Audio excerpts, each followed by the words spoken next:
Hello everyone, I'm Ebba Deerwin, And I'm Jess Northwood. and we're the admins of the Star Stable Photography Center on Discord. We had the chance to sit down with game director of Star Stable, Stacy Place. We talked a little bit about photography and community and the ambassador roles and everything. So check out this interview. This is the first part of the interview. If you want to see the second part, head on over to Jess's channel. You will find a link in the description or in the card at the top right of this video. Would you like to just introduce yourself and what you do at Star Stable? My name is Stacy, and I am the game director for Star Stable Online. I've been with the company this summer will be 7 years. I started making YouTube videos. I worked with the social media channels.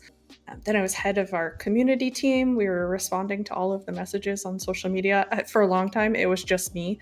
So if you messaged us on Facebook back in 2017, you were likely talking to me.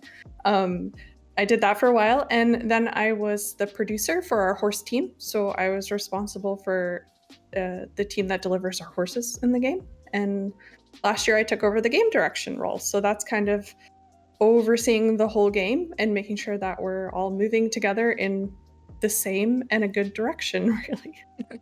It's hard to explain to people. It sounds so fruity when I explain it that way, but I swear there's a lot more involved than I make it sound. Yeah. But you've really gone through the whole company then. You've really been moving up all the time. That's super fun. It's fantastic. I love having an overview of everything that's going on and being able to create bridges between people. So if someone's looking for an answer, they'll usually come to me with the question and I can direct them. If I don't know the answer, I can say, oh, this is the person you need to talk to, or this is where you need to go. So I'm very kind fortunate. of like the spider in the web then, I yeah. guess. Yeah. So on April 25th, 2018, photo mode was introduced to the game. And before that, was there an active community on social media before then? Or what kind of content did people produce? What did you see from the game before that was introduced? Yeah, I would say photo mode. I mean, to be fair, I think photo mode is probably one of my favorite updates that we've ever done in the game, specifically because we saw there was a need for it from the players.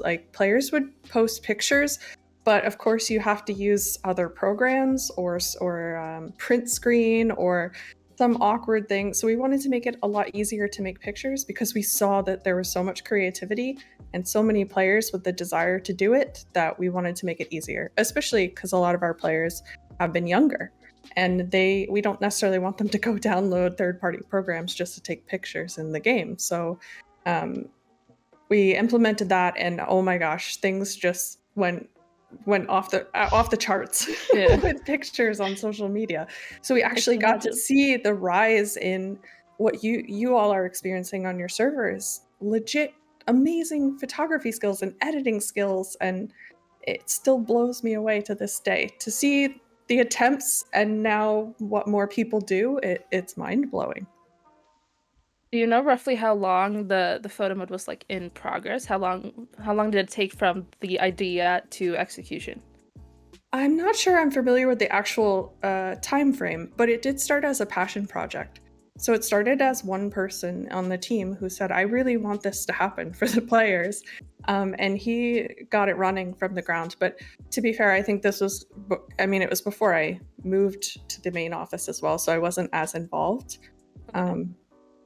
Yeah, so I don't know the specifics, but I think it ended up being I don't want to say easier project, but less challenging project than they expected. And that's how we were able to actually get it implemented. Yeah. So I guess you kind of answered it a little bit, but did you feel like there was a change in the growth of the community when the feature was introduced? Did you see a noticeable difference? Oh yeah, absolutely.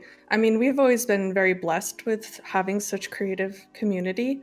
I mean, the artwork that people do, the videos, the writing, people write amazing stories. So I've always thought it very important that we can do things to support that. So yeah, exactly. Implementing photo mode was such a no-brainer to me. I think that it elevated the stuff that people were doing, really. So speaking of the community around the game then, besides different content being produced, how do you feel the community itself has changed from, if we start off from like when you started working for the company and comparing it to now? And I guess you have like special insight since you actually worked with communicating. So how did you feel? Do you feel they've like matured or become more vocal, or how do you feel it has changed over time? I think saying matured is a good description. In the way that a lot of comments and feedback we used to get was, when more 𝐒𝐿𝐴 codes or simple things like that. But now I think people have come a long way in being able to describe, this is what I don't like and why. This is what I would like to see in the game and why. We've always had comments like that, but I've seen a lot more people be able to describe in more understandable and relatable ways what it is that they're lacking from the game or what they would like to see in the game. So I guess maturing is the best way to describe that, rather than just, I hate this. We have a lot more of, oh, I'm not sure I like how this works. Maybe we could have it this other way, or the caliber of suggestions have just grown. This really, like, I understand, I can imagine how people have matured, because, I mean, the game is now 10 years old, turning 11 this year, and I mean, people do grow up with the game, especially those who've been with it from the start. I can't imagine, like, seeing your favorite game growing and evolving and constantly changing. I guess you do learn both what you want from the game, but also, like, just in general growing up, I guess. It's a big difference between being, like, 11 and 21, you know? Yeah, absolutely. A little bit, yes. Yes, a tiny bit. And exposure to other games, because a lot of kids will come in and Star Stable's their first game, so they don't really know what to expect. Yeah. And then actually going out and playing other games and realizing how it works and what they like and don't like. And I just love when they come back to Star Stable and they have those kind of opinions and suggestions, because it means like, oh yeah, Roblox has this or Sims has this. Can we have that in Star Stable? Because it means that you want to spend time in the game. And I think that's fantastic. Yeah. Yeah, like you actually care about the game in such a way that you want the game to be better because you want to Yeah. play that game. Exactly. Yeah. Exactly. I guess since the community is pretty vocal and we have a lot of connections on social medias and stuff, how much input would you say that the players do have in the game and how the game evolves? You kind of touched on it a little bit, but like, can you give like a percentage? Is it possible? I don't know about a percentage, but I want to say it's a lot more than players realize, and I think it's because to have something suggested and then to make it into the game can be a long time frame. So sometimes it feels like things are not moving, when in actuality we're having discussions about things all the time and trying to prioritize things. Sometimes it has to be balanced against maintenance, things we have to do to keep the game running versus things we want to do to keep the game fresh. I want to say a really good example of that is we've always had suggestions for bonnets, ear bonnets, or blankets for the horse, things like that. We talk about that often, but there's a tech requirement that comes before being able to implement those things. So actually working on the tech side of it has to come first. And then there were other steps we needed to do to get to that tech requirement. So it's been a little bit of a journey before we can add in bonnets and blankets. So, I mean, the suggestions are always considered. It's just when and how can we actually implement them is the challenge. And I imagine like budget and having the resources in form of like having actually people to do it and stuff like that. I imagine it can be hard to listen to everybody screaming at you and then trying to like pickpocket something that you actually like. This, we can do this, we can do this now. Yeah, exactly. There's a lot of prioritization that has to come into play. And then it's a balance of, does one person want this? Does many people want this? Does it go against what we're trying to do with the game? So I know it's tough to believe that like all suggestions are taken into consideration, but they are. There's just always a lot to consider around every topic. But always keep them coming. Absolutely. Yeah. So I guess going forward then, as we move forward with the game and as the game evolves, do you think we'll see a change in the community, or like how the game interacts with the player, or how the community interacts? Do you think we're looking at a change, or what do you want to change? Hope so. I hope so, because I've been saying to a lot of people, I feel like we're on the precipice of something awesome right now. because at company side, I feel like we're getting a lot of the right people into a lot of the right roles where it feels so positive and reassuring, and we're moving forward in a good way, setting up the way that our festivals work and quests work, and attempting to be even more transparent with our blog posts that are coming out. And we're working on surveys now. We really want to be able to have surveys across the board in the game, on the website, the launcher. I don't know if we could start with all of them right away, but absolutely, because we definitely want to be able to collect that feedback and have that data readily available as we work. So increasing those lines of communication are going to be critical. Yeah. So it feels very positive, at least.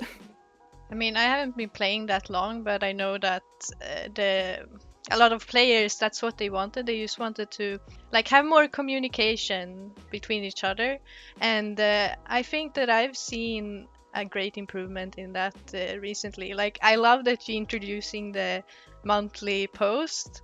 That's so much fun, because then you get to see a little bit what you're working on and why you might not work on another thing. Like, I just think it's great that you're trying to improve that, because I think that helps a lot for the community.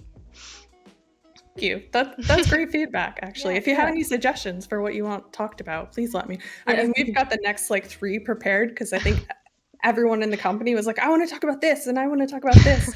So we've gotten quite a few prepared already. But please, if you have any suggestions for what you want to hear about, let me thought know. about the blog post, I thought it was like even the minute details, like the fact that you were talking about grayscaling and textures and not having to load in like 50 million different textures. Like, just such a simple thing is something that I haven't even thought about, obviously, but it's so, like, it makes so much sense when you read it, and it's like, okay, that's an update that really makes sense. And it's super interesting to see how much, like, it affects the game. And just like with the launcher update now, the most recent one, the fact that how quick it is to start up the game now, and you have the the repair cog, so you can repair your files. Like, everything, it's running so much more fluid now. It doesn't take you 5 minutes to start up the game, which isn't long, but it, like, everything Feels counts, long you know? sometimes. Yeah. You're sitting there, you're waiting for it to update, and you're like, I just want to play. I just want to take a look at this update. And then now it's just like, you log in, type in your password, that slight, like, 20 seconds maybe of loading the password, and then boom, you're in the game. Like, so I really appreciate all of the, like, transparency on what's going on and what you're working on. So that was very... And also I thought about, because there used to be like a bug fix or like a bug fix log at like every month, and I really missed when that disappeared. And then seeing like this kind of come back, kind of like behind the scenes, I really appreciate it. It's super nice. Thank you. No, that's excellent. That's exactly what we want to hear, because it's things we take for granted. Like, of course we know the launcher is updating. Of course we know this other thing is happening, but the players don't know that. So being able to share that is great. Oh, and on the bug fix thing, that used to be Esme who would do those, and now she's a designer. She moved over to game design. No one has filled her shoes, but we would really like to have a permanent place on the website, ideally in the future, to keep track of bugs. So you know which ones are active, so you can check, am I crazy or is this happening to everyone? Or you could see like what date things are going to be fixed. That is a goal for us on the web. Another, hopefully in the sometime soon, but I don't necessarily have like a date for that. That's just a goal for us. Yeah. Yeah, I think that's also nice, because it's like nice to know that you know about the bug. Because sometimes you're not sure. You're like, I've seen this bug a while. Do they know it exists? Should I send in a ticket again? Like, I don't know. So that when in doubt, good. send a ticket. Yeah. We know a lot, but there's still stuff we miss, of course. Yeah. And then you have like the Twitter account now, which has been super helpful in keeping like information on if the servers are down or whatever. It's been very helpful, definitely. So that's like a good job. Thank you. I have so much great feedback to take to the team now. This is awesome. We should do this every month. We'll just have like a monthly check-in, then we'll see what the community say. And if we continue to talk a little bit about like connection and communication, the ambassador program was introduced on February 13th, 2017. So almost exactly 5 years ago now. As of we're recording this. And what do you think have been the biggest changes in interacting with the community since the ambassadors were introduced? I can't It's been that long. I started the ambassador program. Oh wow, Oh, that's so Yeah. cool. So the timing. yeah, that's I was like, oh my god, that's a big milestone. That's awesome. But honestly, for me, it was I started it, but I had so much on my plate that it was so hard to juggle. And I think as soon as another member of my team took point on it, she kind of took it and flew with it. So we have a Discord server set up with our ambassadors now, and they have different channels for feedback, for bug reports, for urgent issues. We have monthly meeting calls with them where different team members will present stuff they're working on and they give their feedback. We're actually working on a public test, a PTR, public test realm, and that ideally our ambassadors would get the first stab at so that we could put things on there and they can test it and we can get their feedback and opinions. And they share so much from the players. Sometimes it's hard to keep up with how much they share with us, and honestly it's key for me. I often ask people, did you check with our ambassadors? Maybe you should run this by our ambassadors. They can ask their communities, and it's such a key outreach for us. It's become very crucial, I would say. Did that answer your question? I just went and talked about ambassadors. No, that's perfect, because That it was was super basically cool. just like because like how it changed in connection, like what it offers. And I guess it's just like a good way to funnel information through some select people, because they're still a part of the community. It's just like you can keep them a little bit closer instead of having like the like one public voice or whatever. You can like pinpoint these specific opinions. So I guess like I imagine that you guys get a lot of like obviously a lot of valuable feedback, but also just like the ability to connect with the community through these people and like the what they can offer and everything. So like just looking at, I was gonna laugh at me for this, but like the fact that you guys had the giveaways, the 10-year like giveaways, the boxes.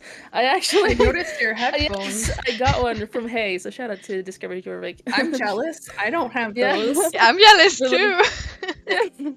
But just like such a simple thing as like being able to give up merchandise through these people, it really allowed, like I saw a lot of since there were so many ambassadors, I saw so many in the community being like active on it and like partaking in all of these different competitions. It was super cool to see. So it's very interesting to see how people kind of flock to these ambassadors, because they're very good at what they do.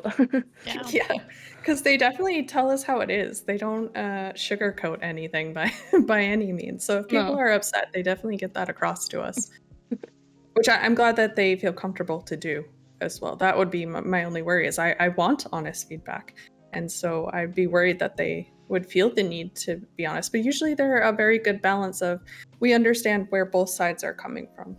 It's helpful.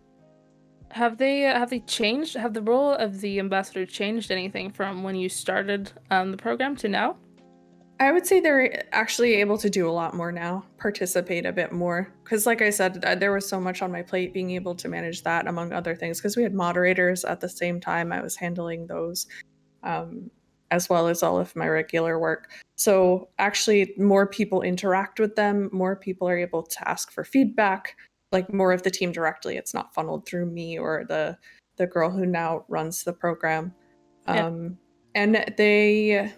we've actually had to ask them to relax on like bug reports. They don't have to take every bug report. They're very eager to help so much, and then we had to say, just stop. It's overwhelming. We don't expect you to moderate the whole game. Just fill us in when you can. Urge people to use the support forum for bug reports, because I don't want them to stress out. This role is not meant to overwhelm them. It's supposed to be fun and helpful. So that we've kind of asked them to calm down on a little bit, just for everyone's sake. But yeah, getting them involved more and more, I would say. And ideally, when we're past the kind of restrictions, more travel, because we've had ambassadors visit the office or different events and stuff. So ideally, we'll have more of that in the future too. Yeah, that sounds fun. It is fun. I miss it. Can I be one? I'm just kidding. I want to travel too. Yes. How would you like the ambassador role to change then? Is there something you'd want to improve in the connection besides the test server? Is there anything you'd like them to like be able to do? I think the test server is probably the biggest one. I know you said aside from the test server. No, it's fine. It's For fine. me, that's going to be a huge thing. Yeah. And then because ideally we would move from just ambassadors to bigger groups of people being able to test things. And I'm so excited for that. I definitely am like, I can make judgment calls about what players will enjoy, but then to actually put a player down in front of a mechanic or a feature and see how they interact with it is so important. It's awesome to have. So for me, that's key. More presence, like I said, at events and in our office would be fantastic as well. But yeah, those are probably my biggest ones right now. Yeah, I can imagine, but that's nice. It's super nice to hear that kind of like the ambassador role is, I guess, kept alive or whatever, because it's been 5 years now. And I mean, it's still, you get in new people and you have people leaving the team, understandably, and which is fine, but it's like you see people kind of cycling through it, but it's always this kind of like, it's a good presence and it's like, from a player standpoint, I find that ambassadors is a good way to like, I guess, even though they don't work at the game, it's still a good way to like, this is someone who I know knows a lot about the game and who I can like, ask a question to, and it's like a good representation of the game to like on an individual level instead of just having like this big entity like this is the game and you can't contact it because it's a game. It's like a big game, Yeah, exactly. So it's a very I think it's a good feature. Having the ambassador is a really good thing, I think. No, that's great. That's exactly what I want to hear. So that's fantastic. We're also giving them some new item sets here soon. So they'll be, if they wear them, they'll be more easily identifiable in the game. Yeah. That's cool. Because the badge is kind of big. It's a little bit. Yeah. So we created some, I say we, but it was one of our artists who created these amazing items, and I'm not going to take credit for it, but she created items for our game masters, which are black and gold, and then she created blue and gold for our ambassadors so that we can more be easily identifiable in the game. That's nice. Yeah. That's awesome. So you'll get to see them soon. Oh yeah. Oh, that's awesome. That's so cool. I like the Yeah. fact that they kind of stand out a little bit. Kind of how the game masters kind of stand out in the game chats. Like you can actually see who they are. And it's like it's easily identifiable. I like that. It's really nice. And if we circle back a little bit to the game itself, I guess there's no denying that like Star Stable is a creative outlet for those who are interested in doing that and not just interested in playing the game. And you have things like photography, videography, role playing, just like anything you can think of, and artists and drawings, like you mentioned earlier. Is there something regarding that? Like, what would you like to see improve in a creative sort of standpoint, if that makes sense? Would you like, is there like a feature you would like to be like implemented into the game? If you could like, if budget and time and programming issues did not exist, what do you want like to improve in the game for creators like tomorrow, Yeah, I'd say probably the biggest one that we get asked about the most is like a video recording mode, the ability to record in more free ways, because like our obviously on the development side we're able to unlock the camera and fly around Jorvik, and our video creators can take video that way, but they're still using an external tool to take video capture. And if our players had something similar, I can only imagine what kind of amazing videos they would create. So for me, that's very high on the list. But that is also a topic that I would flip back, not just on you guys, but on everyone, because one of my things I frequently bring up is like, we have players doing this thing, like realistic roleplay. What can we do to make it easier? Here's a video they've made. How can we make this easier for them? I want them to do more of this. So I take that back to the team sometimes, but to actually get like concrete suggestions that are like, hi, I do this type of video and it would make my life easier if I could do this, that would be fantastic, because then I would have solid like suggestions to bring in to the team. So for me personally, video mode. And then on the flip side, please tell me more things that you want creatively in the game. That was actually one of the questions that was asked regarding video mode, and I imagine it's something that you guys get frequently. But it's very interesting to see how like that's something that you guys want to implement too. It's not just like, I guess, like not heard from the team or whatever. It's very interesting to see. I hope it can be pulled off at some point. Yeah, too. Oh, absolutely. And if we're being a little bit selfish then, what benefits do you think like the creative community could have at a place like Star Stable Photography Center? Do you think it can benefit in any way? Oh, to join, you mean? Yeah, and just like a place like that, do you think it can benefit the community, and what kind of do you think it helps, I guess, people who want to create? Yeah, I mean, my initial thing was I was starting to feel a little uninspired with my pictures. I'm going to the same locations and the same poses. And immediately when I joined the community, I was like, oh, look at that picture and look at that picture. So, from an inspiration standpoint, I think that's amazing. But then the fact that you actually have areas to critique or tutorials or like teaching each other how to do better pictures, I think that's fantastic. I'm excited to dive into it as well, because I haven't touched Photoshop in ages. Oh my gosh. So for me to be able to look at what's going on now with players and be like, oh, I could take my pictures to the next level. That's fantastic. Yeah. Thank you guys so much for watching the first part of this interview. If you want to see the second part, head on over to my channel. The link is in the description or linked in the video directly on your screen now.